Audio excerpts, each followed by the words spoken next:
इसीलिए मैंने कई मौकों पर कहा, एनडीए को कोई हराएगा तो वो है पीडीए। और इस समय जब ये किताब आ रही है कि दलित एवं पिछड़ों के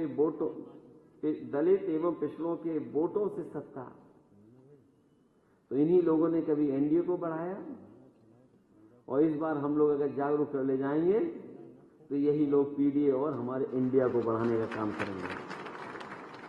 ये लखनऊ, ये राजधानी में बहुत सी सत्ताएं बदली, बनी, बिगड़ गई, फिर बनी, फिर आ गई, लेकिन मुझे उम्मीद है इस बार कि समाजवादियों के साथ मिलकर के बहुजन समाज इस बार कोई न कोई नया परिवर्तन कर करके दिखाएगा। जहां तक आंकड़े हम देखते हैं, जब आंकड़े हम पढ़ते हैं, आंकड़ों को देखते हैं, तो अभी भी हम लोग बहुत पीछे दिखाई देते हैं। जो हमें हासिल हो जाना चाहिए वो हमें हासिल नहीं हो पा रहा है। अभी जैसे कि जिक्र किया हंगर इंडेक्स में, हमारा देश हंगर इंडेक्स में कहां है? जब हंगर इंडेक्स में कहां पहुंच गए हैं, तब सोचिए दिल्ली वाली सरकार वाले बोलते हैं कि हमें खुशी इस बात की कि भारत की ज्यादा से ज्यादा आबादी को हम खाना दे रहे हैं। सोचिए जिस देश में बड़े पैमाने पर आबादी को खाना मिल रहा हो, उसमें हम लोगों को कितनी मेहनत और प्रयास करना पड़ेगा, तब जाकर के हम लोग वो लड़ाई जो कभी हमारे महापुरुषों ने लड़ी थी उसको हम पूरा कर पाएंगे। जहां हम हंगर इंडेक्स में कहां हैं? अगर हंगर इंडेक्स में हम बहुत नीचे हैं तो समझ लेना बेरोजगारी में भी हम लोग सबसे आगे खड़े होंगे। और जिस तरीके से हमला हो रहा है शिक्षा के क्षेत्र में, अभी कुछ दिन पहले रिपोर्ट आई है कि उत्तर प्रदेश के प्राइमरी स्कूल लगभग 3000 बंद हो गए हैं, जिसमें किसी भी बच्चे ने एडमिशन नहीं लिया है। और हम लोग गांव से आए हैं, बहुत सारे साथी। आज भी अगर हम गांव के प्राइमरी स्कूल को देखें जाकर के, तो सबसे ज्यादा हमारे समाज के पिछड़े और दलित परिवार के बच्चे ही पढ़ रहे हैं। बाकी समाज के बच्चे प्राइवेट स्कूल में चले गए, कोई सरकारी स्कूल में नहीं पढ़ रहा है। तो कहीं न कहीं हमें सोचना पड़ेगा कि हम सत्ता में आए तो हमारी सरकारी संस्थाएं और सरकारी शिक्षण संस्थाओं को हम कैसे बेहतर बनाएंगे, क्योंकि जो आबादी सबसे ज्यादा है वो प्राइवेट स्कूल में पढ़कर के आगे नहीं बढ़ सकती है। उसके सपनों को पूरा करने के लिए कहीं न कहीं हमें सरकारी संस्थाओं को ही बेहतर करना पड़ेगा, तब जाकर के हम उनके सपने पूरे कर सकते हैं। और सरकारी संस्था केवल एक की बात कर रहा हूं मैं। आज सबसे ज्यादा इलाज का अभाव और दवाइयों का अभाव अगर किसी समाज के बीच में है तो वो हमारे आपके समाज के बीच के लोग हैं।